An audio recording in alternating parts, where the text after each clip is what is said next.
আমাদের কিছুটা ম্যালনিউট্রিশন আছে, বিশেষ করে শিশু আর মায়েদের মধ্যে, এটা আমরা জানি। আর বেশিরভাগ ম্যালনিউট্রিশন হবে সাধারণ বেঙ্গলে, আপনার যেন মার্জিনাল ল্যান্ডে, পটুয়াখালী, বরগুনা এইসব জায়গায়।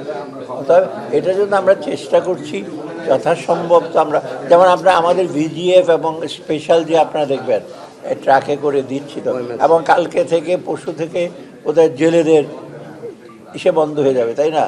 তাদের জন্য তো আমরা 20 কেজি করে আমরা চাল দেবো। অতএব আমরা চেষ্টা করছি এই জিনিসগুলো করতে। তার মধ্যে ডেফিনেটলি কিছু কিছু জায়গায় একটা জিনিস হলো আমাদের খাদ্যটা যেটা হয় সুষম না খাদ্যটা, ওই চালের উপর বেশি ডিপেন্ড করি, কিন্তু অন্য যেগুলো থাকে সেগুলো এক্সেস, সেগুলো যে ক্রয় ক্ষমতা এসে জন্য একটু কম, এই জন্য একটু কিন্তু আমাদের খাদ্যের ঘাটতে যেতে কিছু আমিষ দরকার।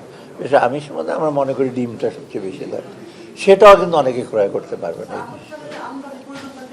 না না, আতপ চালের আমদানির প্রয়োজন হলে আমরা যে সিদ্ধ আতপ মিল একটা স্টক রাখি, তো তার মধ্যে আতপ চালটা একটু দরকার হবে। সিদ্ধ আমরা আনবো, বাকিগুলো তো আনবো, কিন্তু ওই আতপ চালটা নিয়ে আসে এবং এটা র্যাকসা এবং আতপ চাল সেটা একটু বেটার প্রাইস। হ্যাঁ হ্যাঁ,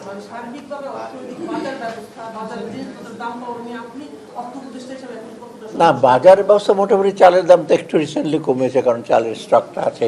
ভেজিটেবল এগুলো করছে, এগুলো কিন্তু কিছুটা সিজনের ব্যাপার, শীতের আগে একটু বর্ষার সময় একটু হয়। তবু আমি মনে করি বাজার যে মনিটরিং এবং বাজার যে ব্যবসায়ীদের যে একটা ইসে আছে, পাইকারি এবং হোলসেল ব্যবসায়ী কিছুটা ওদের হাত আছে যে বাজার মধ্যে না কমে।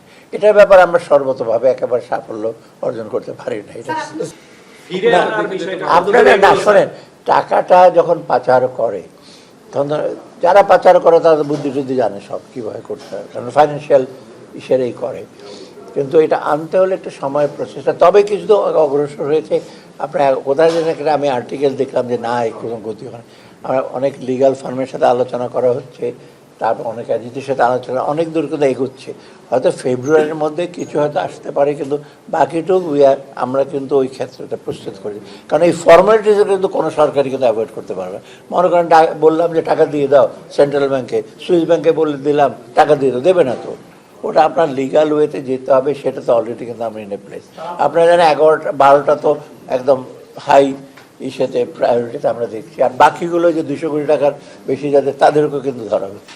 রাখতে তারা বাধ্য, কারণ যে প্রসেসগুলো আমরা চালু করলে এটা ছাড়া তো টাকা ফেরত আনতে পারবে না। তো আপনি ওরা যদি বসে থাকে ফেরত আসবে না, আর যদি আনতে হয় এই প্রসেসগুলি মেনটেন করতে হবে। এটা তো ইন্টারন্যাশনাল প্র্যাকটিস, এটা ছাড়া কীভাবে আনবে?